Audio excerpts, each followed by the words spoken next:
M اے کا result آتی ہی job ہو گئی۔ اسلام آباد سے کچھ آگے ایک خوبصورت وادی کے نزدیک میری تعیناتی ہوئی تھی۔ پنڈی سے روانگی کے وقت محکمہ والوں کو مطلع کر دیا تھا۔ وہاں پہنچی تو اڈے پر محکمے کے چند لوگ مجھ کو خوشامدید کے لیے آئے ہوئے تھے۔ میرا سامان اٹھایا اور رہائش گاہ لے آئے۔ میری رہائش کا بندوبست بھی محکمے کی طرف سے تھا۔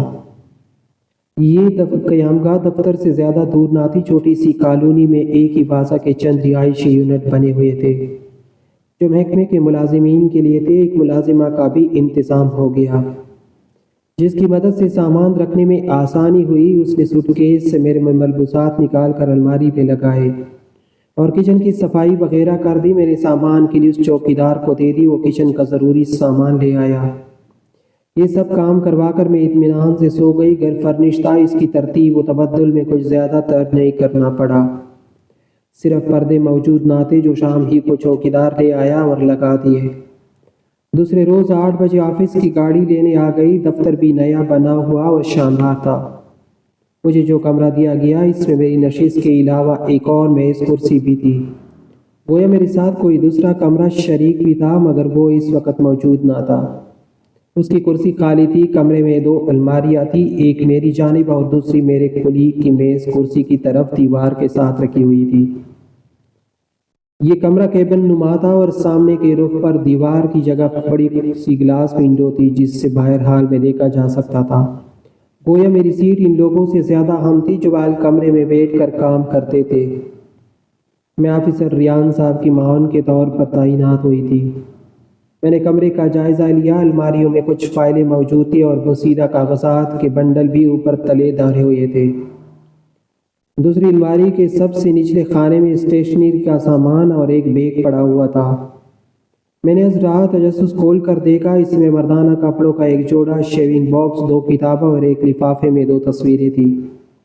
یہ کسی 20 سالہ نوجوان کے فوٹوز تھے۔ صورت دل کو موہ لینے والی تھی۔ سوچنے لگی یہ سامان الماری میں کس کا ہو سکتا ہے۔ اتنے میں پیون چائے لے آیا۔ میں نے پوچھا، لالا جی یہ سامان کس کا ہے جو الماری میں رکھا ہے؟ ریان صاحب کا ہے، پہلے ساتھ لے جا رہے تھے، پھر کچھ سوچ کر الماری میں رکھ دیا۔ ریان صاحب جی ہاں وہ یہاں بیٹھتے ہیں۔ اس نے خالی کرسی کی طرف اشارہ کیا۔ کیا آج چھٹی پر ہے؟ جی 2 دن کی چھٹی پر گئے ہیں۔ جب آپ کے آنے کی اطلاع ملی وہ یہاں ہی بیٹھے تھے۔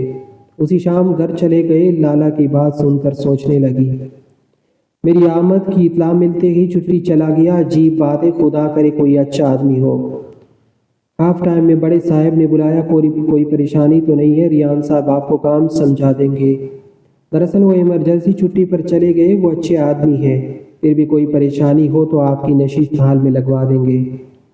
مجھے کوئی پریشانی نہیں ہے بے سر، میں نے یہ اس لیے کہا کہ بال کمرے میں اتنے لوگوں کے درمیان بیٹھنے سے تو ادھر ہی بیٹھنا بھلا تھا۔ کمرے میں سکون تھا۔ 2 دن بعد ریان صاحب تشریف لے آئے۔ آتے ہی سلام کیا اور اپنی کرسی پر براجمان ہو گئے۔ سلام کے سوا کوئی بات ہی نہ کی۔ مجھ کو یہ شخص مغرور سا لگا۔ اندازہ ہو گیا کہ اپنے کام سے کام رکھنے اور اس لیے دیے رہنے والا ہے۔ پہلا دن تو بوریت میں گزر گیا۔ انہوں نے چند فائلیں دے دی کہ ان کی فہرست بنا کر نمبر لگائی اور الماری میں ترتیب سے رکھ دی جائیے۔ 2-4 دنوں بعد اندازہ ہوا کہ ایک نیک طینت آدمی ہے، بڑی دھیرج سے بات کرتا اور جو کام میری سمجھ میں نہ آتا توجہ اور طریقے سے سمجھا دیتا۔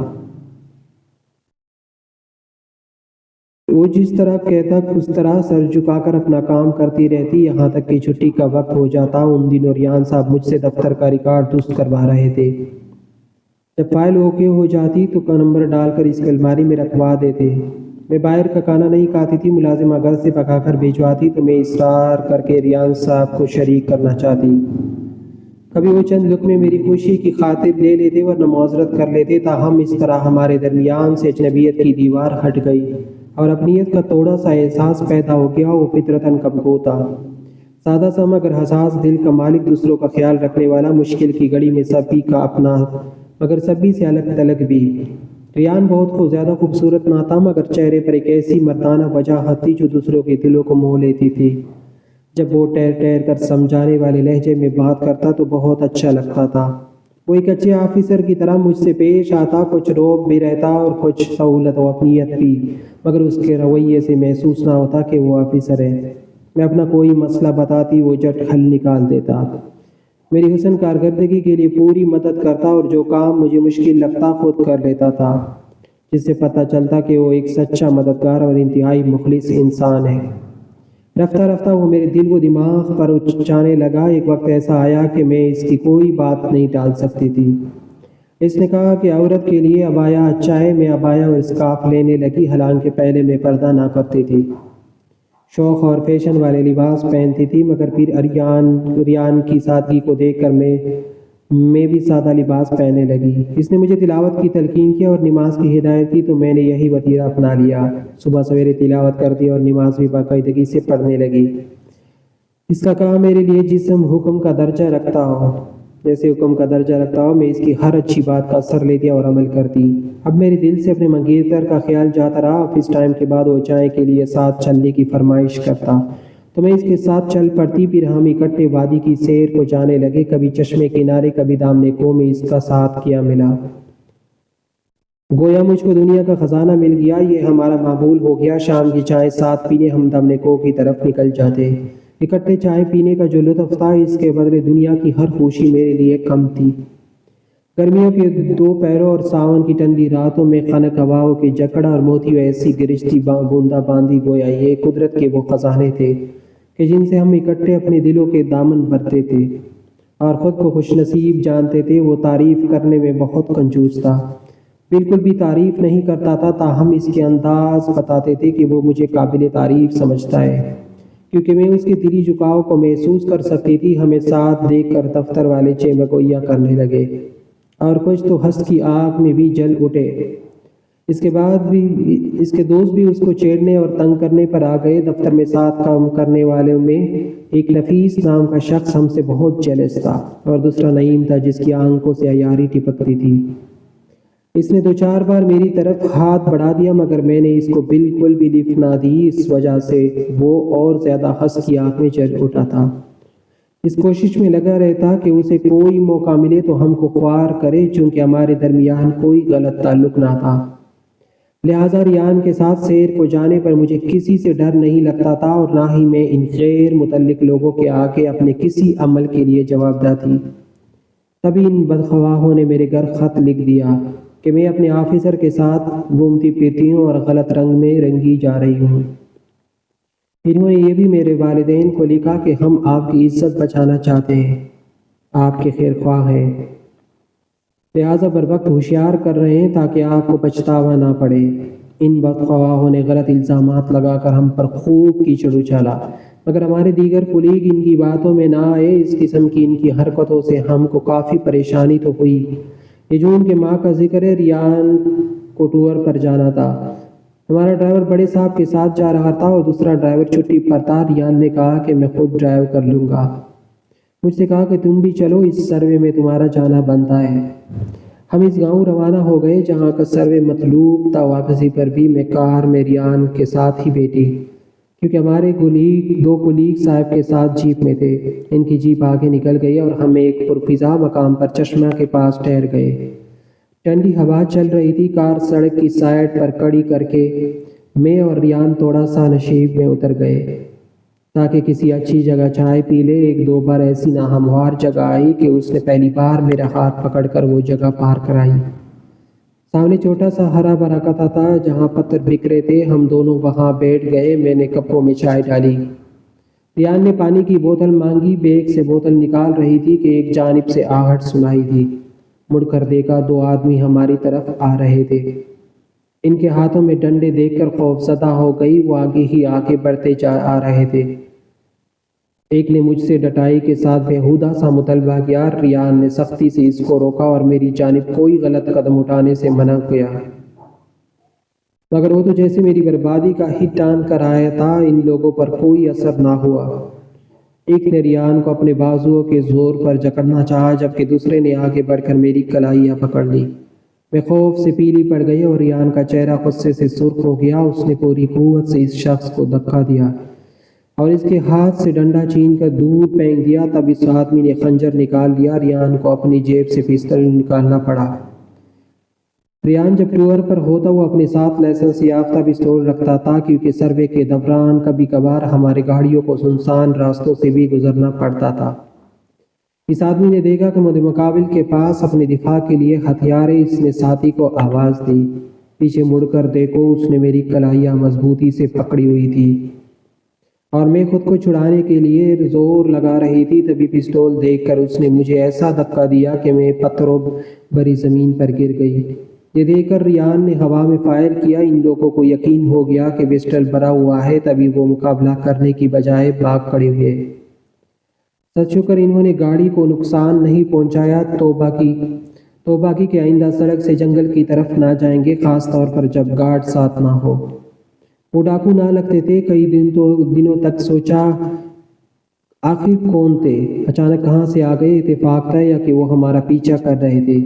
ایک روز ہمارے ایک کولیگ نے چپکے سے ریان کے کان میں یہ بات ڈال دی کہ اس نے نعیم اور نفیس کو فون پر کسی سے یہ کہتے سنا ہے کہ فلاں دن گل اور ریان کا پیچھا کر رہا ہے۔ ہم ابھی واقعات کی کڑیاں ملا رہے تھے کہ ان بیوقوفوں نے میرے گھر خط لکھ دیا کہ تمہاری لڑکی اکیلی اپنے آفیسر کے ساتھ سروے کے بہانے دور افادہ جگہ جاتی ہے اور یہ جنگلوں میں پکنک مناتے ہیں۔ اپنی عزت کی خبر لو۔ یہ خبر ملتی ہی بھائی کو لے کر والدہ آ گئی، مجھے خط دکھایا اور کہا کہ بس اب یہ نوکری نہیں کرنی، گھر چلو، ہم تمہاری شادی کر رہے ہیں۔ جب تمہاری شادی تمہارے دفتر کا کوئی آدمی ایسا خط لکھ رہا ہے تو ضرور کچھ مسئلہ بن سکتا ہے۔ خدا وہ وقت نہ لائے جو ہماری عزت پر حرف آئے، بہتر ہے کہ وقت پر عزت سے اپنے گھر کی ہو جاؤ۔ تمہاری خالہ شادی کی تاریخ بھی مانگ رہی ہے۔ میں ہرگز ملازمت چھوڑ کر جانا نہیں چاہتی، مگر بڑے بھائی ساتھ تھے لہٰذا انکار نہ کر سکتی تھی۔ بڑے صاحب سے بھائی نے کہا ہم شاداب گل کی شادی کرنا چاہتے ہیں، لہٰذا 1 ماہ کی رخصت چاہیے۔ رخصت مل گئی۔ امی اور بھائی مجھ کو گھر لے آئے۔ گھر آ کر چین نہ تھا۔ ریان کی یاد آتی، بہت دکھ تھا، اس سے صحیح طرح سے بات بھی نہ کر سکتی تھی۔ اس واقعے کے بعد سے پل پر ڈرنے لگی تھی۔ ہر وقت آنکھوں کے سامنے اس روز کے خوفناک واقعے کا نقشہ گھومتا رہتا تھا۔ سوچتی تھی کہ اگر اس روز ریان نے بہادری سے کام نہ لیا ہوتا تو نہ جانے کیا ہو جاتا۔ اس کے بعد سے اس کی قدر و منزلت اور بھی میری نظروں میں زیادہ ہو گئی تھی۔ کاش اگر وہ مجھ سے ایک بار بھی لفظوں میں اظہار محبت کر دیتا تو میں اپنی منگنی کا بندھن توڑ دیتی اور ملازمت بھی نہ چھوڑنی پڑتی۔ کبھی سوچتی تھی کہ جس نے جان پر کھیل کر میری حفاظت کی اور میں نے اس سے وفا نہ کی، میرے اپنے منگیتر سے شادی ہو گئی۔ شادی کے بعد مجھے ملازمت چھوڑنی ہی تھی، استعفیٰ دینا پڑا۔ آخری بار ریان سے کوئی بات کی اور نہ ہی خدا حافظ کر سکی۔ اس کو شادی میں بھی کیسے بلاتی کہ جو میرے دل کا حال تھا اس کے دل کا بھی وہی حال تھا۔ واقعہ تو ہمارے محکمے کے انہی لفنگے لوگوں کا تھا جس کی وجہ سے میرا دل خوف زدہ ہوا اور میں تڑپتی سی سکتی ریان کو چھوڑ کر گھر والوں کے ساتھ جانے پر راضی ہو گئی تھی۔ میں نے امی کو بتایا تھا کہ ریان نے جان پر کھیل کر میری عزت کو بچایا۔ تب وہ اس سے ملنے گئے۔ امی کمرے میں اس سے باتیں کر رہی تھی۔ میں سمجھ رہی تھی کہ اس کا شکریہ ادا کر رہی ہے۔ انہوں نے شکریہ تو ادا کیا مگر یہ بھی کہا کہ میری بیٹی کی منگنی اس کی نہ ہوئی، اس کی اپنی پسند سے ہوئی ہے، تم دھوکے میں مت رہنا، یہ کسی اور کی امانت ہے۔ ہم نے شادی کی تاریخ رکھ دی، اس لیے میری بیٹی نے استعفیٰ دیا ہے۔ میں سمجھی کہ میری ماں ریان کی احسان مند ہے، اس لیے اچھے موڈ میں اس کے ساتھ باتیں کی ہے۔ کیا جانتی تھی کہ وہ تو میری آرزوؤں کے چمن کو جڑوں سے کاٹ رہی ہے۔ شادی سے پہلے بھی میں تھوڑی دیر کو آفس گئی تھی، سب سے ملنے، ریان سے بھی ملی۔ اس نے کہا میں ایک خواب دیکھ رہا تھا، تم نے تو اپنی منگنی کا نہ بتایا، اچھا ہوا تمہاری ماں نے بتا دیا اور وقت پر میری آنکھیں کھل گئی، ورنہ میں نہ جانے کتنے برس دھوکے میں رہتا۔ جس روز ہم نے جانا تھا وہ 1 دن پہلے ہی چلا گیا۔ بعد میں ہم کو پتہ چلا کہ وہ استعفیٰ دے گیا ہے۔ وہ کیا گیا، میرے دل کی ساری خوشیاں لے گیا۔ اس کے آخری الفاظ میرے دماغ میں گونجتے تو راتوں کی نیند اڑ جاتی اور میں اپنی ماں سے لپیٹ کر خوب روتی تھی۔ آخری روز اس کی اداس صورت تو جیسے میری نگاہوں میں بس گئی تھی، آنکھوں اور ذہن میں ہٹتی ہی نہ تھی۔ اس واقعے کے بعد میری شادی ہو گئی، گھریلو ذمہ داریوں نے جڑ لیا، تو نہ رونے کی صورت رہی نہ ہنسنے کی۔